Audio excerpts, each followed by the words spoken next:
Wouldn't it be convenient if we could store happiness in bottles, and on a bad day fetch one from the shelf, pop it open, and take a sip of joy that will transport us back to a happy memory and make us feel better in the here and now?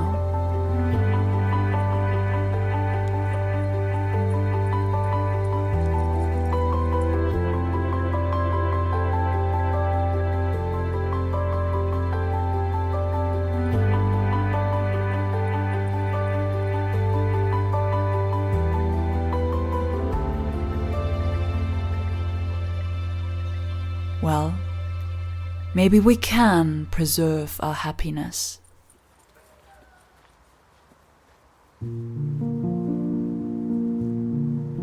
I don't know about you, but I have a tendency to preserve negative experiences I have in my life. I work at a little store. I have hundreds of kind customers every day, but in the end it's always the one that was rude that I give most of my energy and thoughts to. I talk about it with my coworkers, maybe even with my family and friends. Sometimes I heat up one of these stories weeks later while in a conversation about my job with a stranger. Why is it that something really special has to happen for me to preserve that moment, but for me to chew on a nasty experience for weeks, all it needs is a little rudeness?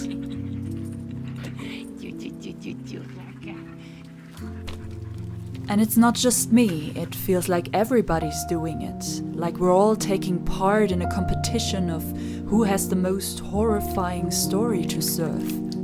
There never seems to be a shortage of them, but the positive ones, often we don't bring them to the table.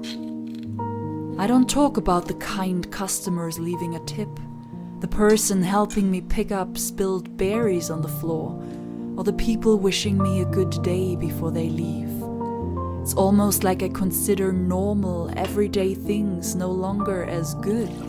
I made them taste bland, insignificant, and ordinary.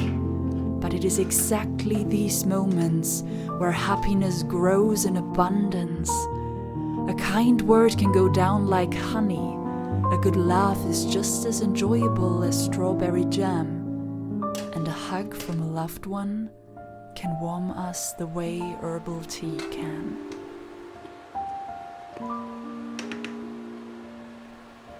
I am fed up with bad experiences. I don't want to constantly put annoyance, frustration, and anger on my plate. I know it's not good for me. It does not nourish me.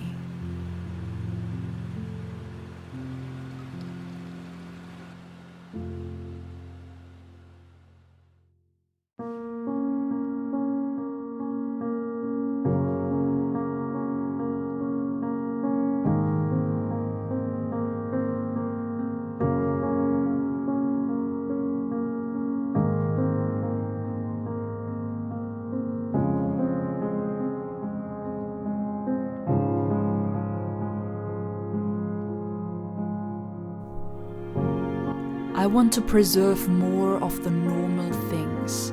Bottle up kind words, deep laughter, beautiful sights, sweet smiles, or heartfelt hugs, so I can put them on my shelf and pop them open whenever I want.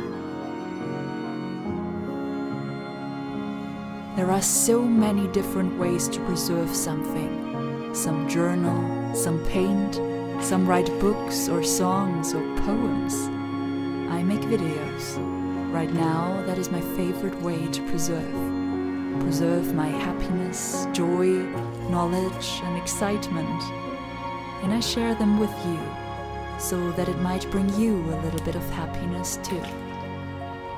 I guess it does not matter how we choose to preserve something, but what. What we plant grows, and what we preserve remains.